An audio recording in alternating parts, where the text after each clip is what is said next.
Hello everyone. Okay, yesterday வந்து ஓஐசிஎல் assistant prelims நடந்துச்சு.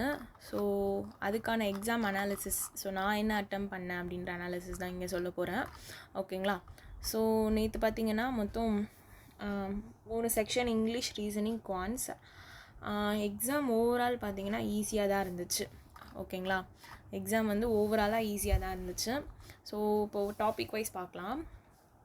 English வந்து ஆர்சியில் வந்து 7 கொஷின் கேட்டிருந்தாங்க. ஆர்சி வந்து எதுக்கு ரிலேட்டடாக இருந்துச்சுன்னு பார்த்தீங்கன்னா, ஒரு 2 ஃப்ரெண்ட் வந்து அவங்களோட எலெக்ஷன்ஸ் பற்றி பேசுகிற மாதிரி ஒரு கண்டென்ட் தான் இருந்துச்சு.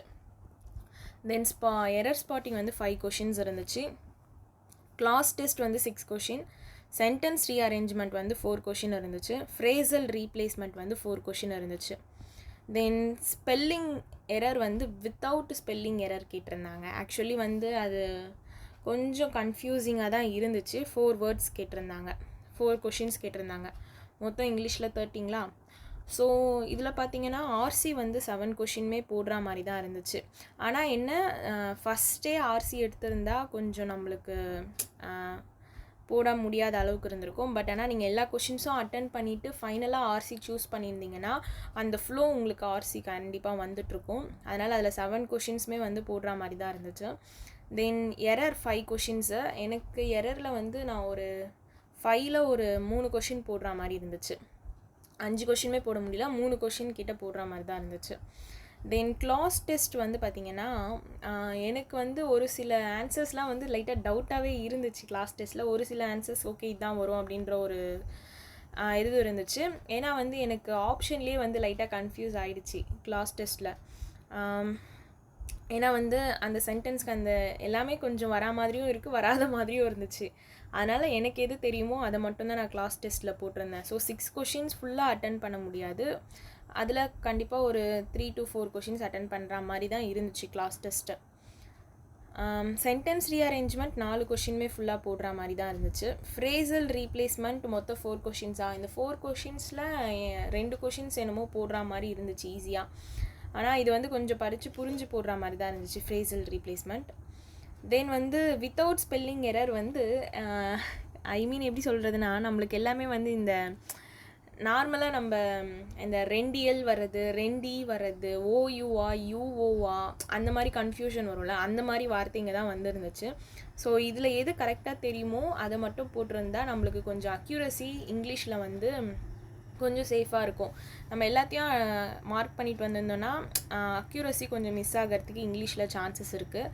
ஸோ அதனால் வித்தவுட் ஸ்பெல்லிங் எரர்லாம் எது கான்ஃபிடெண்ட்டாக இந்த வார்த்தைக்கு இதுதான் ஸ்பெல்லிங் அப்படின்னு தெரியுமோ ஸோ அதை வச்சு தான் அப்ரோச் பண்ணியிருந்தேன். ஸோ நான் இங்கிலீஷில் ஓவராலாக வந்து 22 அட்டெம்ப்ட் கொடுத்துருந்தேன்.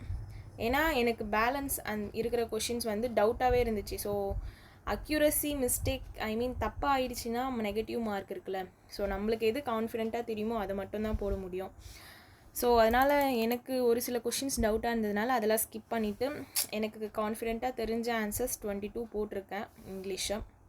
பட் ஆவரேஜாகவே வந்து இங்கிலீஷில் வந்து ஒரு 20 to 25 அந்த ரேஞ்சில் போடுற மாதிரி தான் இருந்துச்சு. 20 to 25 அந்த ரேஞ்சில் போடுற மாதிரி தான் இருந்துச்சு. ஓவராலாக இங்கிலீஷ் கூட ஈஸி தான். ஓகேங்களா? பட் ஆனால் என்ன, இந்த ஸ்பெல்லிங் எரர் இதெல்லாம் வந்து கொஞ்சம் கன்ஃபியூசிங்காக இருந்துச்சு. கிளாஸ் டெஸ்ட் மட்டும் கொஞ்சம் கன்ஃபியூசிங்காக இருந்துச்சு. மற்றபடி 20 to 25 20லேருந்து 25க்குள்ளே போட்டிருந்தாலே அது ஒரு நல்ல அட்டெம்ப்ட் தான். ஆனால் அக்யூரஸியாக போட்டிருக்கணும். தென் ரீசனிங் பார்த்தீங்கன்னா ஸ்கொயர் சீட்டிங் 5 கொஷின்ஸ் கேட்டிருந்தாங்க. Month based puzzle 5 question, designation puzzle, order ranking 3 questions கேட்டிருந்தாங்க. Syllogism, coding, decoding, alpha numeric simple series, miscellaneous 4 question கேட்டிருந்தாங்க. ஆக்சுவலி இதில் பார்த்தீங்கன்னா 35 கொஷினுமே வந்து போடுற மாதிரி தான் இருந்துச்சு. இப்போ மேபி நீங்கள் ஸ்டக் ஆகியிருந்தால் எதுலேயுமே ஸ்டக் ஆகிற மாதிரியே இல்லை. ஆக்சுவலி ரீசனிங் நேற்று கொடுத்ததில் எல்லாமே கரெக்டாக ஆன்சர் வந்துச்சு, எதுலேயுமே ஸ்டக் ஆகலை. எல்லாமே கரெக்டாக படித்து பார்த்து போட்டிருந்தா டக்குன்னு முடிச்சிட்ருக்கலாம். அதே மாதிரி டைமிங் முடிச்சுட்டு ஒரு 2 minutes நான் சும்மா தான் உட்காந்துட்டு ஃபுல்லாக செக் பண்ணிகிட்டு இருந்தேன். ஏன்னா அந்தளவுக்கு ஈஸியாக தான் இருந்துச்சு ரீசனிங். ஸோ ஓவராலாக எல்லாருமே வந்து 35 அட்டெம்ப்ட்ஸ் போட்டிருப்பாங்க. பட் 30 to 35க்குள்ளே போட்டிருந்தாலும் குட் அட்டெம்ப்ட்ஸ் தான். நான் வந்து இதில் 35 அட்டெம்ப்ட் போட்டேன், எல்லா கொஷினையும் அட்டன் பண்ணேன். ஸோ பட் ஆனால் இதில் 30லேருந்து 35 அட்டம் பண்ணாலே ஒரு குட் அட்டம்ப்ட் தான் ஆக்சுவலி. ஒரு 2 மினிட்ஸ் பிஃபோராகவே முடிச்சிட்டேன். மேபி வந்து ஒரு சிலவங்களுக்கு ஒரு மாதிரி இருந்திருக்கும். எனக்கு வந்து ரீசனிங் வந்து கொஞ்சம் ஈஸியாக தான் இருந்துச்சு எல்லாமே. ஓகேங்களா. பட் ஆனால் இதில் எதுவுமே ஸ்டக் ஆகிற மாதிரி இல்லை மெயினாக, அதுதான். தென் குவான்ஸ் பார்த்தீங்கன்னா டேபிள் டிஐ ஒரே ஒரு டிஐ தான் கேட்டாங்க. நம்ம இங்கே ப்ராக்டிஸ் பண்ணும்போது ஒரு மார்க் டெஸ்ட்லேயுமே 2 டிஐ இருந்துச்சு. பட் ஆனால் எக்ஸாமில் பார்த்தீங்கன்னா ஒரு டிஐக்கு எடுத்துகிட்டு ஒரு கேஸ்லெட் டிஐ 3 கொஷின் வச்சு கொடுத்துட்டான். எனக்கு அந்த கொஷினை பார்த்தோன்னே எனக்கு நான் அந்த டைமில் இருந்த டென்ஷனில் எனக்கு அந்த கொஷின் பார்த்தோன்னே எதுவுமே ஸ்ட்ரைக் ஆகாமல் போயிடுச்சு.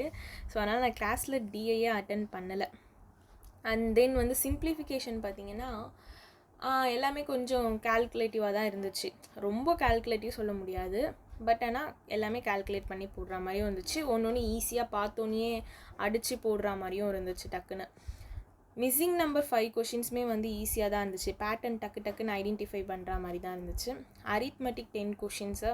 ஸோ 10 கொஷின்ஸுமே வந்து ஈஸியாக தான் இருந்துச்சு. மேபி 2 கொஷினில் ஸ்டக் ஆகியிருக்கலாம், இல்லைனா நல்லா குவான்ஸ் ஸ்ட்ராங்காக இருக்கவங்க அந்த 2 கொஷின்ஸுமே கரெக்டாக போட்டிருக்கலாம்.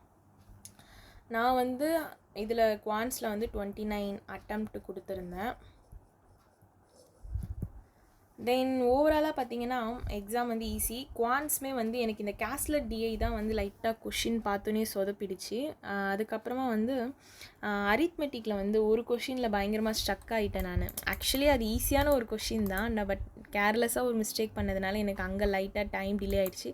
இல்லைனா ஒரு 32 கிட்ட போட்டிருக்கலாம், ஒரு 3 கொஷின் எக்ஸ்ட்ராவே போட்டிருக்கலாம். பட் நான் அந்த இடத்துல அதில் டைம் பயங்கரமாக வேஸ்ட் பண்ணிட்டேன். ஸோ பட் ஆனால் வந்து ஒரு குவான்ஸை பொறுத்த வரைக்கும் பார்த்திங்கன்னா ஒரு 30 வரைக்கும் அட்டம் பண்ணியிருந்தாலே ஒரு குட் அட்டம்ப்ட் தான். ஓகேங்களா. ஸோ ஓவராலாக நான் அட்டன் பண்ணது வந்து நேற்று எக்ஸாமில் 86 அட்டம்ப்ட்டு. ஸோ 86 அட்டன் பண்ணியிருக்கேன். நிறைய பேர் கேட்டதில் பார்த்தீங்கன்னா 90+ கிட்டலாம் அட்டன் பண்ணியிருக்கேன்னு சொல்லியிருந்தாங்க.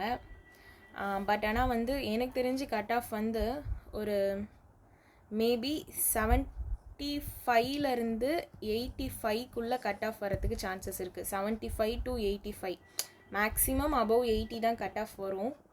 பட் நீங்கள் ஒரு 75 to 85 கிட்டே ஒரு நல்ல அக்யூரஸியோட ஒரு அட்டம் கொடுத்துருந்தீங்கனாலே நீங்கள் மெயின்ஸ்க்கு படிக்க ஸ்டார்ட் பண்ணலாம்.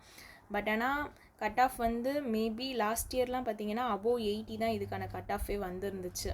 ஸோ அபவ் 80 தான் வந்துருந்துச்சு கட் ஆஃப் OACL அசிஸ்டண்ட்க்கு. பட் நீங்கள் ஒரு 75 to 85 ஆர் 90 இந்த ரேஞ்சில் அட்டம் பண்ணியிருந்தாலே ஓகே, அது குட் அட்டம்ப்ட் தான். ஸோ நீங்கள் மெயின்ஸ் படிங்க. எப்போவுமே சொல்கிறது தான். ஸோ நம்ம ப்ரிலிம்ஸில் வந்து அட்டம் பண்ணிட்டு வந்தாச்சு, அவ்வளோதான். ஸோ அக்யூரஸியாக போட்டிருக்கீங்களா, ஸோ அவ்வளோதான். ஸோ மேபி நம்மள அறியாமல் 1-2 தப்பாகலாம், இல்லைனா எல்லாமே கொஷின்ஸ் கரெக்டாகவும் இருக்கலாம். பட் நம்ம அவ்வளோதான் எக்ஸாம் பர்ஃபார்ம் பண்ணிட்டு வந்தாச்சு. ஸோ அதுக்கப்புறமா அதையே பற்றி டிஸ்கஸ் பண்ணாமல் நெக்ஸ்ட்டு மெயின்ஸ்க்கு படிக்க ஸ்டார்ட் பண்ணிவிடுங்க. ஏன்னா மெயின்ஸில் இப்போ OICL ப்ரிலிம்ஸ் கிளியர் ஆனிங்கன்னா மெயின்ஸில் ஒரு பாதி பேர் தான் வந்து அதில் ஃபில்டர் ஆகி போவாங்க. ஸோ அப்போ காம்படிஷன் அந்த இடத்துல கம்மி. ஸோ அந்த இடத்துல நீங்கள் வந்து அப்போ கரண்ட் அஃபேர்ஸ் படிக்காமல் இருந்தீங்கன்னா அப்போ உங்களுக்கு ரொம்ப கஷ்டமாக இருக்கும். நீங்கள் அப்போ ஃபெயில் ஆகுறீங்க அப்படின்னா மெயின்ஸில் கரண்ட் அஃபேர்ஸ்னால தான் ஃபெயில் ஆகுற மாதிரி இருக்கும். ஏன்னா அந்தளவுக்கு மெயின்ஸ் ஈஸியாக தான் இருக்கும் OICL அசிஸ்டன்ட் மெயின்ஸு.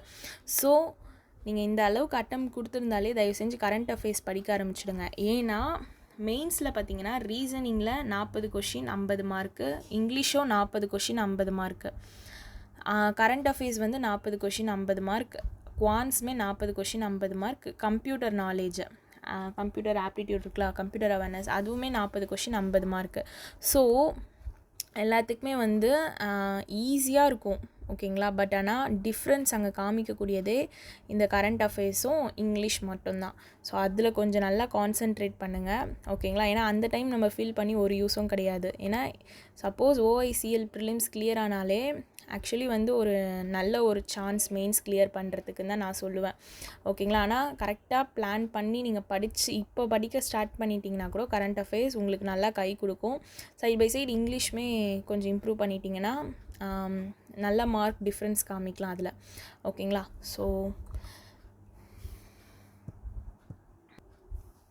தென் நீங்கள் என்ன அட்டம் பண்ணீங்க அப்படின்றதையும் கமெண்ட் செக்ஷனில் கமெண்ட் பண்ணுங்கள். ஓகே.